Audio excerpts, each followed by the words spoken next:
Welcome to Roleplaying History, the podcast where we explore the history of role-playing games.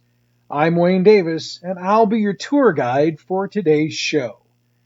Episode 6, Avalon Hill and Judges Guild. The past 2 weeks, we've been covering the timeline of role-playing games from their creation through the mid-1980s. Today, though, we're taking a break from timelines to dive a little deeper into the history of two game companies that have had a big impact on the industry, Avalon Hill and Judges Guild.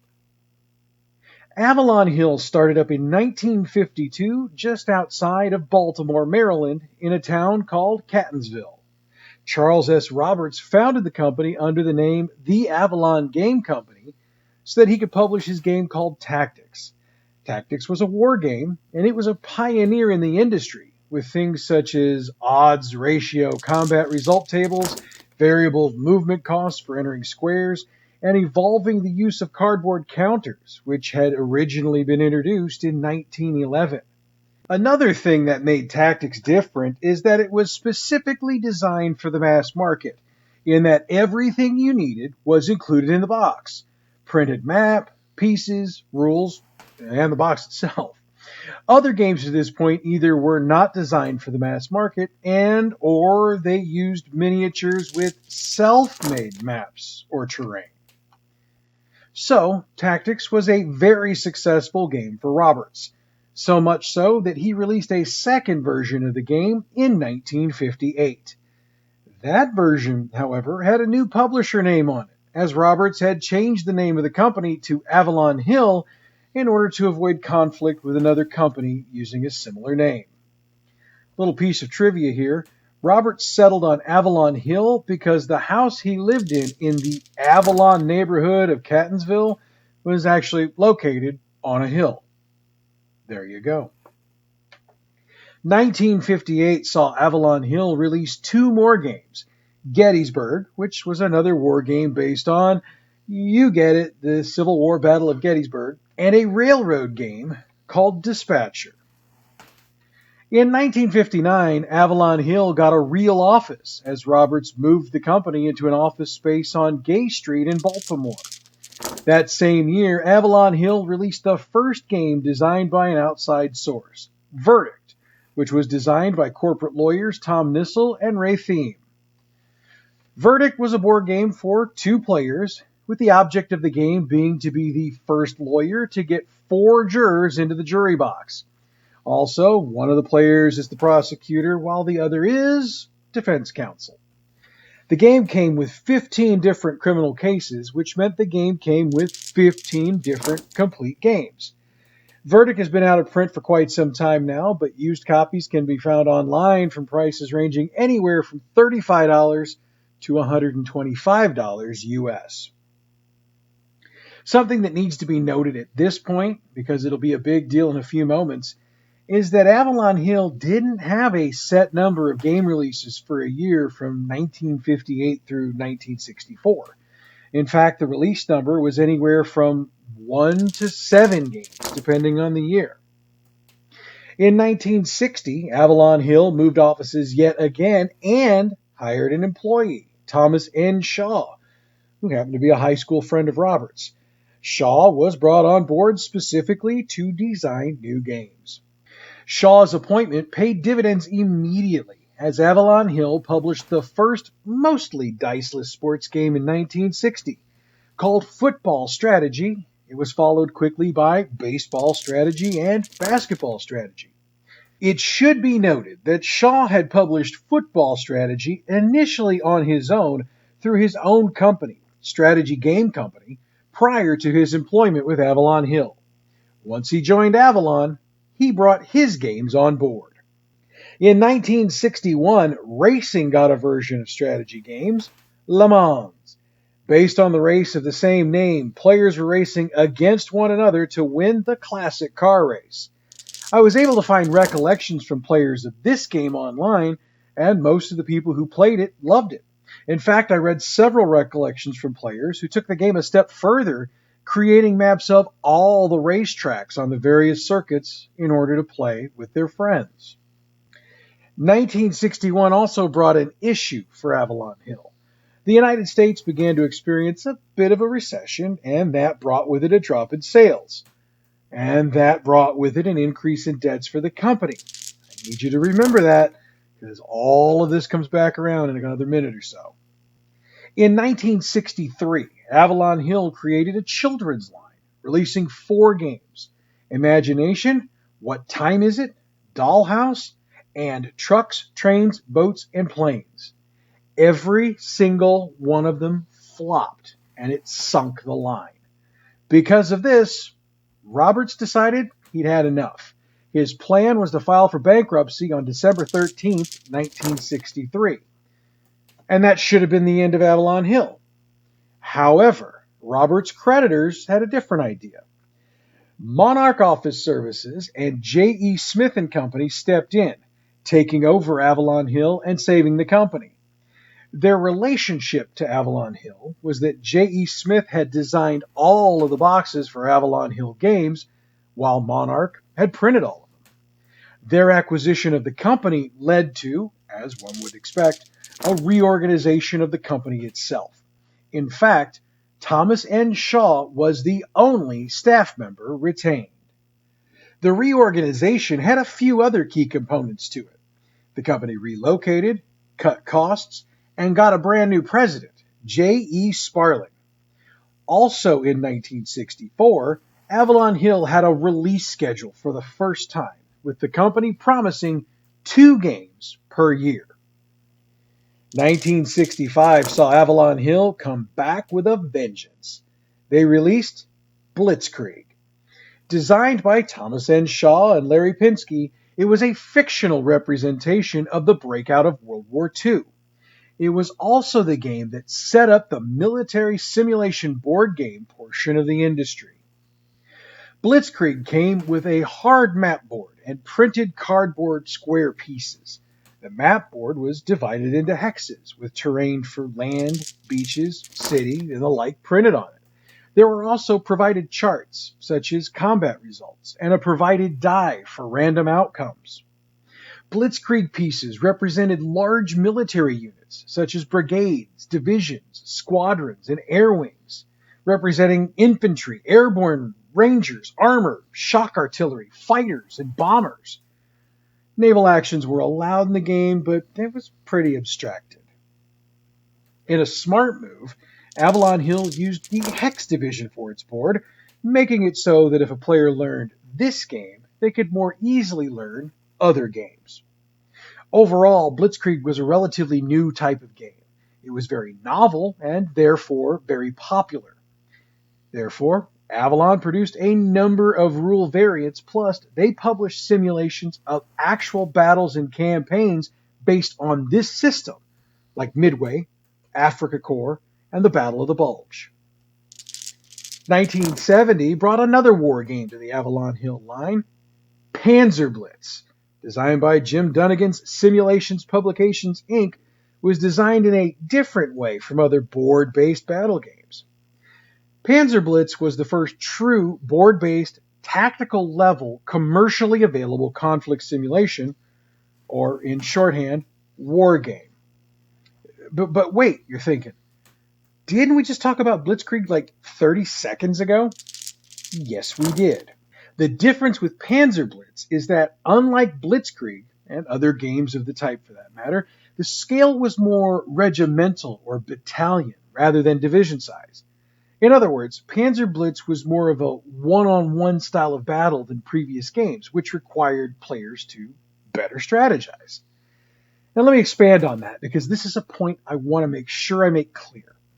Previous war board games were huge units versus each other, which would allow one unit or piece to attack another unit or piece and do a lot of damage without taking any damage themselves. With Panzer Blitz, this didn't work. If you tried a straight one-on-one, you would almost definitely lose a unit. So, strategy, such as combining units to attack, were required. Now, I know this kind of strategy was utilized before, but never quite on this level. Panzer Blitz has sold about 320,000 units in its lifetime, making it the most successful board war game in the history of the hobby. That led to dozens of expansions being published over the years, as fans of this game clamored for more. On November 30th, 1971, Monarch bought out J.E. Smith and Company, making Monarch the sole owner and causing the company to become a division of the renamed Monarch Office Systems, known as Monarch Avalon. In February 1976, Avalon Hill acquired several very successful games, including Acquire, Twix-T, and Feudal, after purchasing 3M Games. Acquire, which is still published today, is a multiplayer mergers and acquisitions board game, with the object of the game being to earn the most money by developing and merging hotel chains. Twix-T was an early entrant in 3M's Bookshelf game series. Two players placed pegs and links on a game board, with the goal being to link the opposite sides of the pegs. Whoever had the most linked pegs won. Feudal was a chess-like board war game, with the goal being to either occupy the opponent's castle or to capture all of the opponent's royalty. What makes it different from chess is that up to 6 players could play at the same time. Oh, and Feudal is still being published today, if you're interested. Side note time. I mentioned the term bookshelf game a few minutes ago. 3M had a series of these in the 1960s and early 1970s. What made them bookshelf games was how they were packaged. Instead of the normal box, these games were packaged in large, hardback book sizes with a leatherette look. This meant they could be stored on a bookshelf like a normal hardcover book. Thus the name. Monarch Avalon continued the acquisitions in December of 1976, picking up the Sports Illustrated line of sports games. When combined with the 3M games, the number of retail outlets that would carry Avalon Hill games was increased immensely. And they didn't stop there. The Aladdin Industries game line was acquired by Monarch Avalon in March of 1977. Also, in May of 1977, the company started a sports game division, bringing Bruce Milligan aboard to lead that division, and he launched All-Star Replay Sport Game Magazine. During this time, Facts in 5, which had originally been a 3M game, became the company's top-selling game. Designed by Richard Onanian, the game went like this. 5 cards are drawn. Each card contains a class and a list of categories. A category is selected for each class and the players. Then 5 letter tiles are drawn. Then the players have 5 minutes to come up with an example that begins with each letter for each class or category. Facts in 5 is also still being published, just in case you're interested. Classic versions are available for purchase, used online. During the 1970s, Avalon Hill had a number of popular games they were publishing. In addition to the aforementioned Facts in 5 and Panzer Blitz, they had Outdoor Survival, Squad Leader, and the Status Pro sports line. And as the decade continued, Avalon Hill purchased games from smaller companies, then republished them with great success.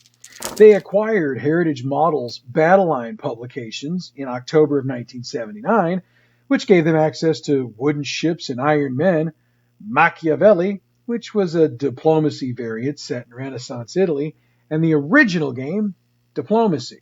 Avalon also bought games from Jedco Games, the Russian Campaign and War at Sea, and they bought Civilization from Heartland Trefoil. 1830, which was developed and released by Avalon, had its basis in Francis Tresham's previous game, 1829. Needless to say, all of these games were successful for Avalon Hill, bringing them recognition and profit. However, not every decision Avalon Hill made during this period was successful, and one of them would come back to haunt them. In 1974, a couple of game developers pitched their new game to Avalon Hill. It was something new, a role-playing game, and it had a fantasy setting and a cooperative mechanism. Not understanding the concepts behind role-playing games, Avalon Hill rejected the proposal. As you may have figured out, the developers were Gary Gygax and Dave Arneson, and the game they pitched was Dungeons & Dragons. That rejection would come back to haunt them because, as we know by now, Gygax would form TSR to publish the game, and Dungeons & Dragons would be the premier game in the gaming market within 5 years. But of course, after realizing that role-playing games were the future of gaming, Avalon Hill got themselves into the game, releasing Powers and Perils in 1983 and Lords of Creation in 1984. Written by Richard Snyder, Powers and Perils was released as a box set containing 5 books, a pad of character sheets, and dice.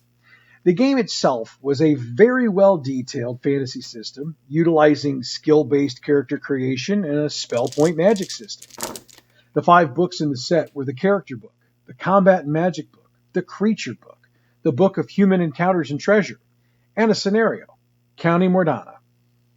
The game received another box set containing more world information, plus some expansions through Heroes magazine. However, the game was limited to this one and only edition. Now, why is that? Well, it was because Avalon Hill didn't understand the role-playing game market at the time.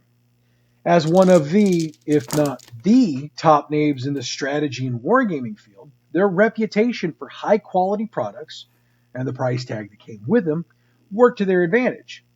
However, this backfired when they got into the role-playing game field, because with Powers and Perils running 2 to 3 times as much as D&D, and with D&D being far and away the market leader at this point, sales were always going to be poor. Because of this, as well as some controversy over drawings in the box set that were reported to be plagiarized, Powers and Perils was allowed to run out in 1984. Now, that's not to say that Avalon Hill just packed up and went away. They continued to work to take over the role-playing game portion of the industry and worked out an agreement with Chaosium in 1983 to publish RuneQuest, White Bear, and Red Moon, which, by the way, they published as Dragon Pass, and Elric. However, none of these games got anywhere near to toppling the industry giant. So what then? Avalon Hill saw the future, and it was computer gaming. Starting in 1980, they had created a video game division, Microcomputer Games, and adapted quite a few of their board game titles to various computer platforms, utilizing data formats that few would remember today. You know, like the cassette tape for a computer, or the 5 1/4-inch disc. I'm old, I remember those. Anyway, they saw decent sales, but Octun Spitfire, released late in company history, was the one and only true hit. However, the computer game division did have 2 more moderate hits. Gulf Strike, released in 1983, was based on the Iran-Iraq War. It got an update after the war ended in a ceasefire in 1988. And the Dr. Ruth game in 1985, based on the show by Dr. Ruth Westheimer. If you don't know who that is, oh, you gotta Google it. Just say it. I'll wait. Okay, you're back. So as 1990 came around, the company was facing a serious economic swing. Avalon Hill had faced 3 straight years of losses, so Monarch Avalon did what most smart businesses do. They consolidated. The New York office closed, the toy division was sold, and inventory was reduced. They also published new content. In this case, it was Desert Shield, which was an expansion for Gulf Strike, which had also gotten a strategy board version. Desert Shield, based on the conflict of the same name, sold out within weeks of its October 1990 release and got a second printing in December of that year. By 1991, finances had gotten to the point that Hobbycraft Canada was sharing office space with Monarch Avalon. However, this didn't stop their attempts to right the ship. The AvalonCon World Board Gaming Championships were first held in 1991. It has since been renamed the World Board Gaming Championships and are held by the Board Game Players Association. During the convention, the 100 best attended games from the previous convention are played, with additional games added to the schedule by vote of BPA members. We'll talk more about all of this in detail when we talk about conventions in a future episode.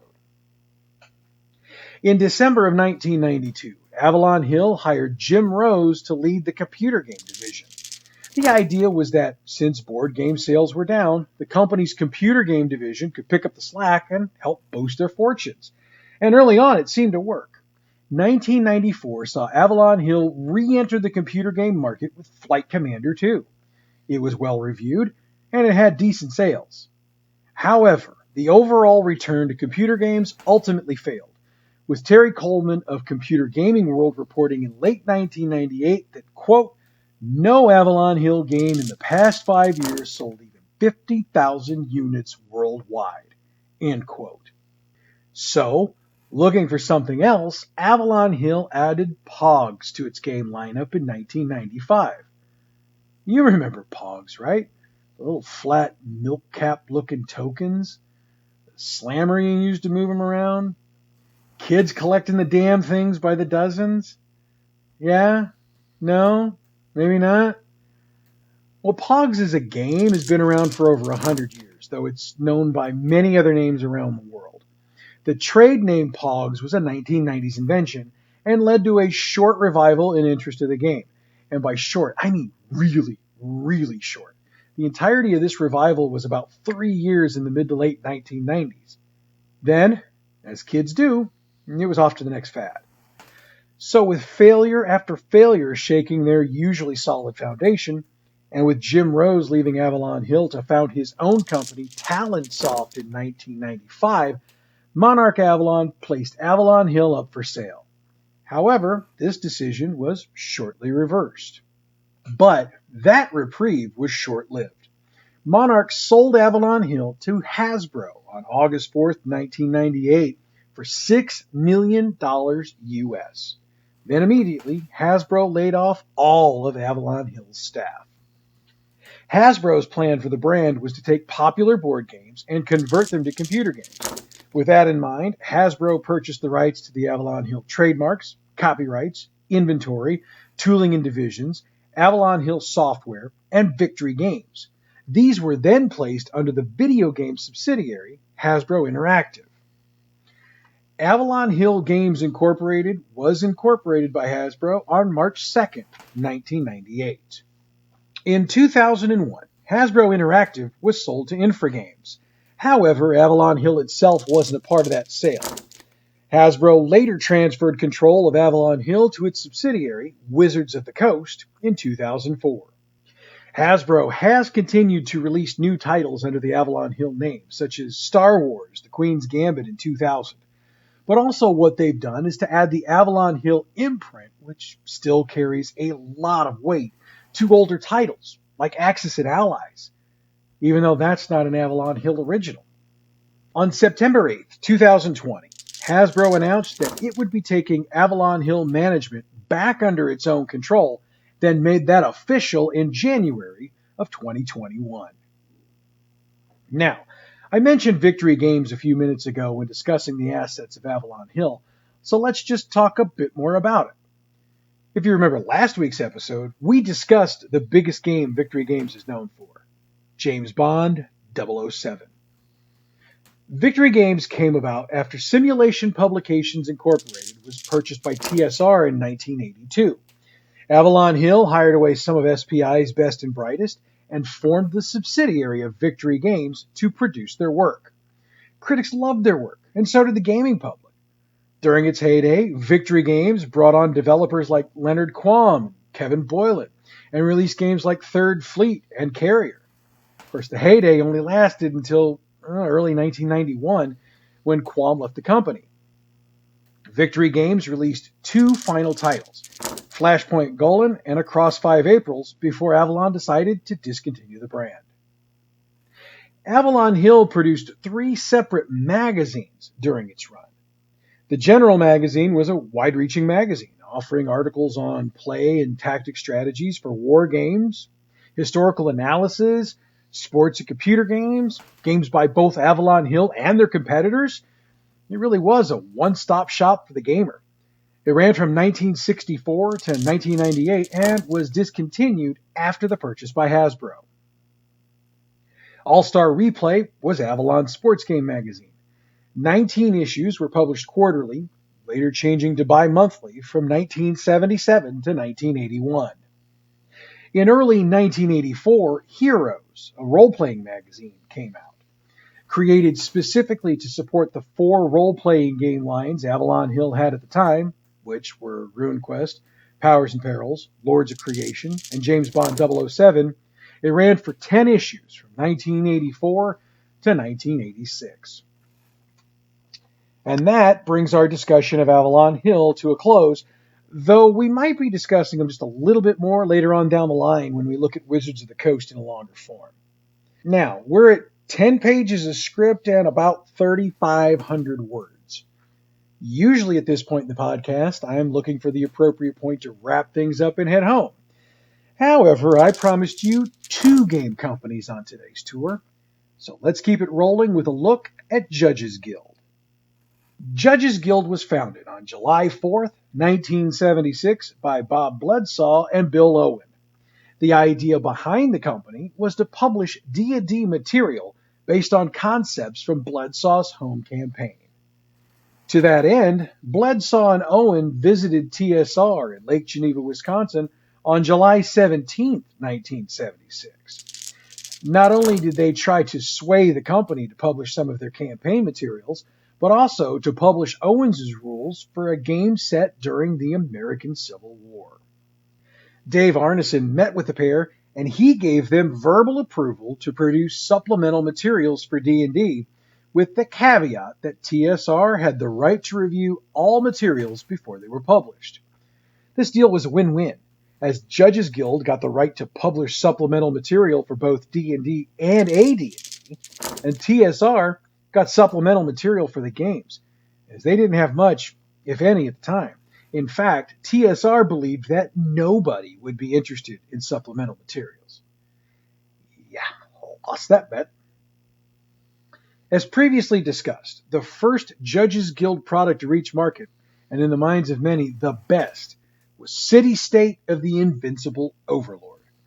I talked about that in great detail a couple of weeks ago, so I'll refer you back to it was our 1970s look at role-playing games. Owens left the company, and Judges Guild was ultimately incorporated in 1978. The company gained popularity at a rocket-style rate among D&D fans. This was due to the unprecedented detail in the product line, which was rare in the industry. At the company's peak in the early 1980s, Judges Guild employed 42 people and had over 250 products in print. However, as we all know, that which rockets up must eventually plummet quickly down. And this is what happened with Judges Guild. Even as the company was seeing historic success, they were experiencing a decrease in production values. Primarily, this was due to the fact that the rest of the industry was moving towards professional typesetting, full-color art, and slick and hard-covered materials. Judges Guild eventually adopted, but it was a really slow process. Another thing that led to the downward spiral was that Judges Guild products tended to be stuck in a 1970s mindset. What this meant was that a lot of puns, dungeon gauntlets, and isolated cities and howling wildernesses. That really differed from what started happening in the mid-1980s, which was a trend towards more realism in the gaming product. When it rains, it pours, and it poured for Judges Guild, as they lost their license to publish AD&D materials in 1982.